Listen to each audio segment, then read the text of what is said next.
Hello everyone, the Giant Rat here once again, and this is a historic History Wednesday, February 25th, and of course it's a little rainy because it is February 25th, and we are in beautiful, historic Bellefonte, Pennsylvania,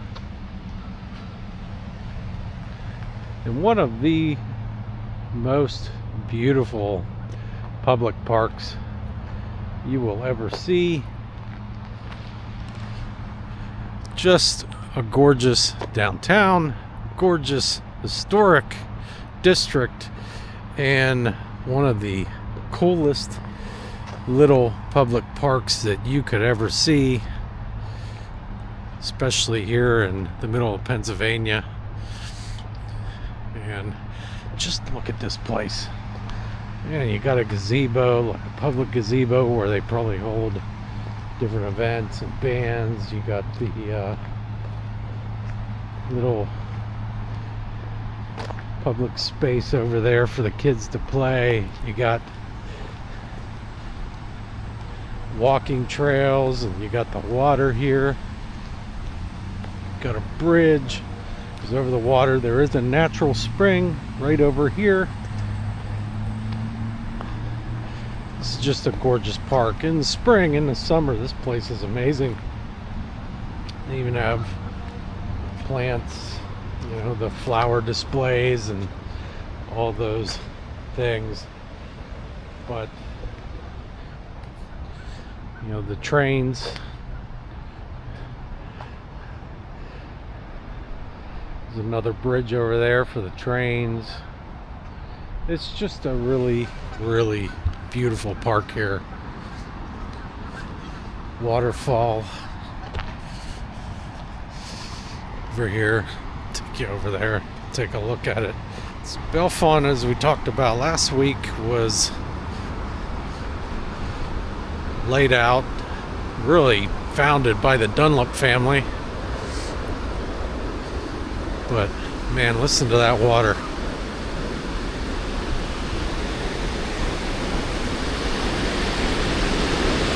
Peace.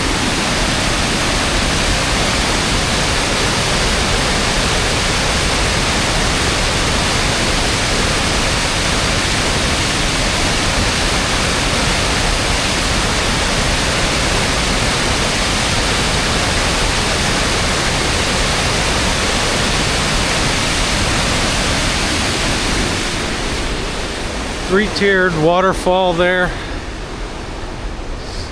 and again, just this really nice Victorian looking gazebo here. Just a well laid out park. But anyways, we've come here for the history of this place. What is the history of this place? Well, in this section of the park, by the way, look at that.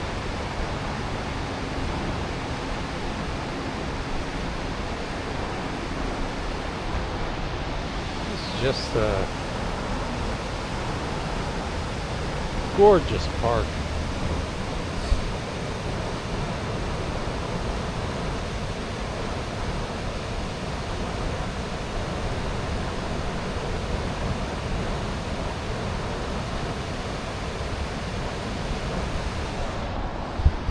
The thing about Bellefonte is it's laid out kind of in a valley, but homes are on the hill, like stretched out up on the hills here. This was an iron town, and they've really done a great job preserving a lot of the history here. It was more than an iron town.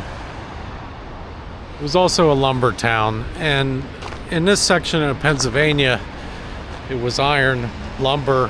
They were the big deals here. But today we're going to talk a little bit about governors. Governors, not just of Pennsylvania, governors in general. Bellefonte knows a little thing about governors because they were former home to 7 governors. That's right, 7. 5 Pennsylvania governors alone.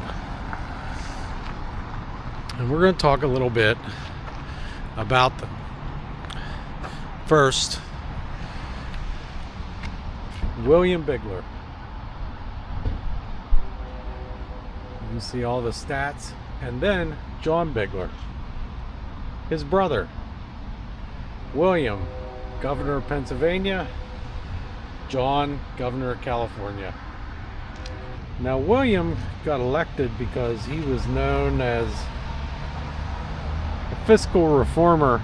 That's pretty much what he ran on, but he was a businessman along with the rest of the family. They were into logging, mostly in nearby Clearfield, Pennsylvania. But William was a very rugged man, hands-on with his business, and that is what got him elected. Because in this era,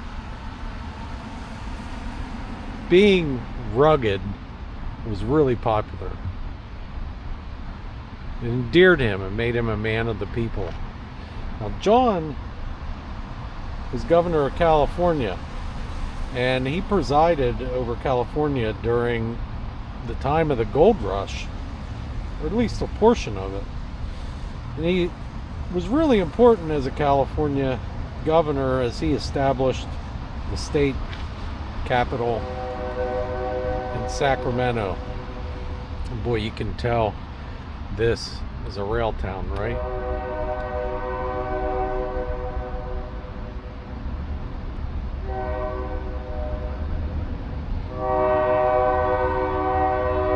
You can see, like, some of these governors aren't really known for much other than just the fact that they were from here. You see Governor Packer. You can see Governor Walker of Kansas, the second of the governors to be not a governor of Pennsylvania. But let's talk about this side here. Governor Curtin, well known around these parts because half the streets around here seem to be named after him.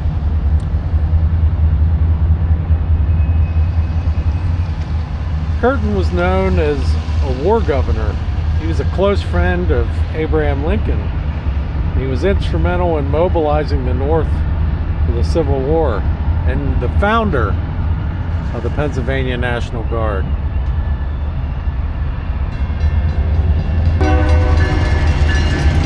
Let's watch the train.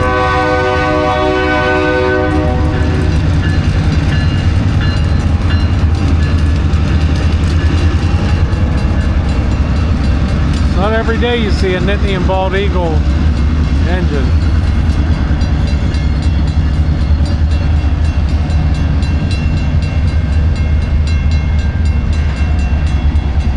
Let's talk about Governor James Beaver. Now, Governor Beaver is who Beaver Stadium, the Penn State football stadium, is named after. He was a Civil War hero who lost his leg in battle. He was a proponent of industrial education, and he was a real advocate for Penn State. Hastings gained national fame for being a hero during relief efforts during the Johnstown flood of 1889. This was all before becoming governor, and really probably why he became governor, or why he was elected. In any case, Bellefonte, 7 governors.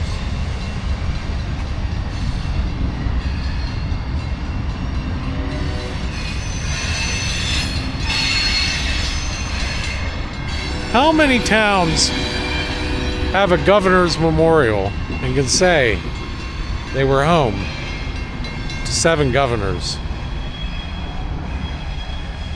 Not too many, if any. But why here in this town? In this small industrial town?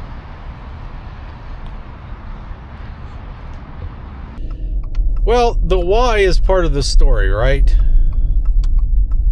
Bellefonte had a lot of wealth. And not the billionaire industrial wealth, not the inherited wealth necessarily, although by the late 1800s, there was a little bit of inherited wealth. Bellefonte had a big industrial base. A massive matchstick factory, large iron industry, furnaces to work the iron. Bellefonte had money. And that really is how you got this small pocket of aristocracy here. And really why you have so many governors that came out of here.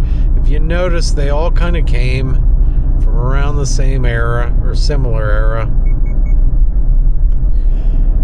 And that's not by coincidence, because that is when Bellefonte was really booming, when things were really taking off here. The Iron Age, the Iron Titans here, if you will, were in full bloom. And there wasn't just one of them. The industrial base here was attracted by the money, by the people, and by how well laid out the town was, thanks to the Dunlop family. You had plentiful springs in the area, waterways that could help in running water wheels, mills, things of that nature.